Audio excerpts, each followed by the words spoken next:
Hey guys, welcome back to another episode of Jermaine Morgan TV. Let's talk about grooving with ghost notes. Stay tuned.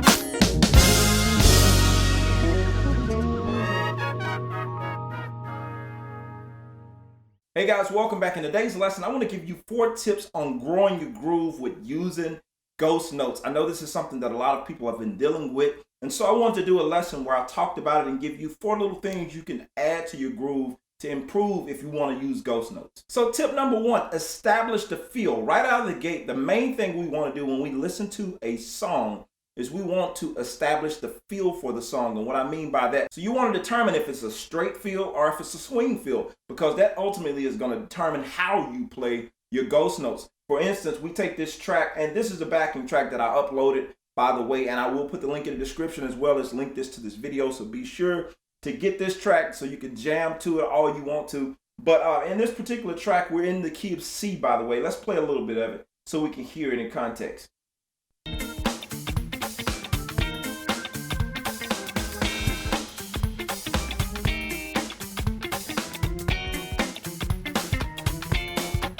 All right, so right off the bat, some of the things I'm listening for when I'm listening to a track like this, I'm listening to the feel of it. I'm listening to, like, what is the shakers doing? What is the drums doing? Even like the plucking of the guitar. Almost anything that's rhythmic in the track, those are the things that I'm looking for. This is a kind of, funky James Brown-ish type groove. So I'm listening for those elements. And if I'm familiar with that music at all, and that's another thing, you want to go back and listen to the type of music that you're trying to play. Have some type of reference point. That always helps. That's not one of my tips, but always have some type of reference point for the type of music you're wanting to play. That way you can put it into context, because it really does no good to just have, the feel in terms of whether it's swing or whether it's straight, but you have no clue as to context. So it's always a good thing to go back and listen. So if you want to get an idea for this type of groove, I would encourage you to check out like some old school James Brown and the JBs. That's when Bootsy Collins was on bass, and it'll give you a good idea as to approach to get a good feel for how you could go at a type tune like this. And I also do that in the example for this backing track. I play 3 different types of approaches so you can have an idea of how to go at a track like this. Okay, so number 2, once you've established the feel, you figured out what the feel of the song is, the next thing you want to do is establish a bass pattern. And what I mean by that, you always want something that's solid, something that you can continuously come back to, that holds the foundation down. Before you add anything to it, you want to know, okay, this is consistently what's going to be going. Everything else is built around this. So in this particular case, you can hear it. Let's see. So I start on the 1.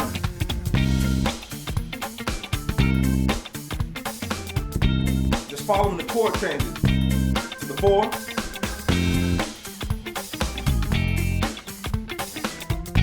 Sharp 5 to the 5. So right off the bat, that's me just establishing what the pattern is. I know what the chord changes is. So now if I wanted to add a little bit to that pattern, I could do the thing that you heard me doing a little earlier, where I go here and I'm just moving off that pentatonic scale.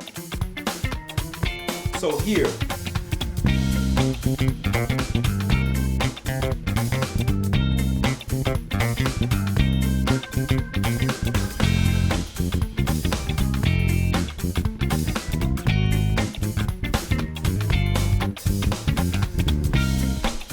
So there, I'm just establishing a pattern, something that I know, okay, this is concrete, this is what I'm gonna stick with. And I just do that throughout the song, just establish a solid pattern, so I'm always sticking with that pattern. And from that point on, I can begin to build, because now this has become like the foundation of the groove everything I'm trying to build. So from that point on, I can build anything else I want to build as long as that foundation is in place. I got a good solid foundation. I know the feel of the song. So now I can begin to add other stuff. Point number 3, subdivide the rhythm. And what I mean by that, you're listening again at the drums, you're listening to the rhythmic stuff like the guitar, like we were talking about earlier.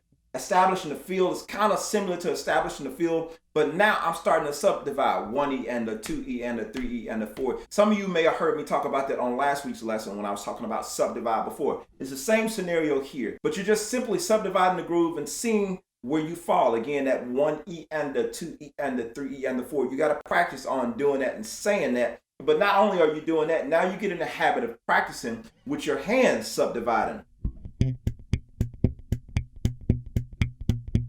If you want to take one note and do that.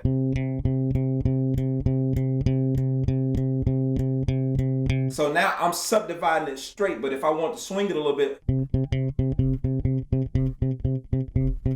1E and the 2E and the 3E and the 4E. Notice it has a little swing to it versus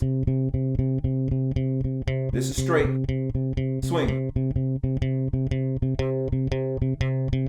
So now I'm subdividing that rhythm according to the context, according to the feel of the song. So, and you want to slow that way down. If you're not that fast yet, you definitely want to slow that all the way down before you try to go at it at speed. You want to make sure you clean it up slow. You can attempt it, but you ultimately want to slow it down and make sure that you're cleaning it up. And now after you got it under your fingers, you know exactly what to do, and you're just doing, or now begin to mute that note with your left hand. And ultimately, that's what you're doing. You're muting with your left hand and you're just plucking the notes. 1E and a 2E and a 3E and a 4. I know it sounds really elementary, but if you will begin to do this and start to subdivide the notes slowly, get them up under your hands first.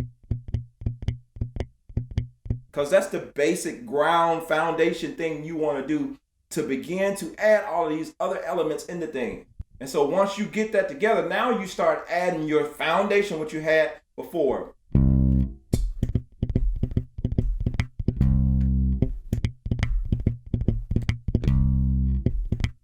Yeah, the 4E and the 1, 2E and the 3E and the 4. Yeah. Now you just want to get your hands in the process of doing that over and over again until you get comfortable with moving. And then you realize you can take more and more notes away and pick and choose which notes you want to add.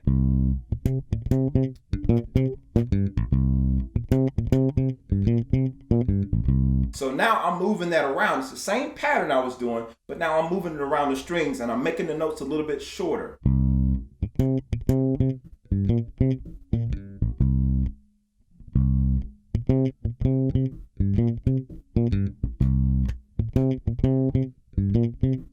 Instead of going,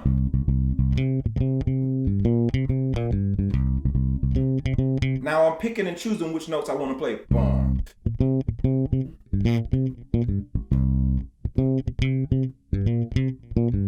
And you do that over and over again until you get comfortable with it and keep speeding it up and you just bring it up to speed. And now you're beginning to subdivide that rhythm in context. It doesn't matter if it's a swing song or if it's one that's straight. You just understand the context, like we said in the beginning. Understand the context of the song. Begin to subdivide, begin to practice with that. And point number 4, the last thing I want to add before I leave, is just relax and groove. Now, what it shouldn't feel like is like you're working through the whole song. So now you're really, really tense. The biggest thing about making it feel good and make the song feel good, if you have to relax, you have to relax. Maybe drop your shoulders a little bit. If you get comfortable with working with that, and I wouldn't even say work as much. You want to start out kind of working with a metronome just to get comfortable with working on your speed. But something that could get you a little bit more in the groove and get a little bit more comfortable is working on it with a song. Remember I mentioned to you guys earlier, you can use this backing track or you can go back and listen to some old James Brown or whatever you want to play. Just work on that pattern in the context of a song, in the context of a groove. You don't even have to know all the notes of the song. Just kind of work on exercising your fingers with that and relax. Start enjoying yourself. Then once you've done that a few times, you start to get it up under your hands. Now it starts to make sense. And now you start to apply those ghost notes in the groove. And now you can see how you can use it. And that's pretty much it, guys. So I hope that this has been helpful for you. If you want to continue in this lesson, where I show you a couple of pentatonic patterns that you can use like I was using earlier, I encourage you to become one of my monthly members. If not, I will see you guys on next week. Take care. I'm out. Peace.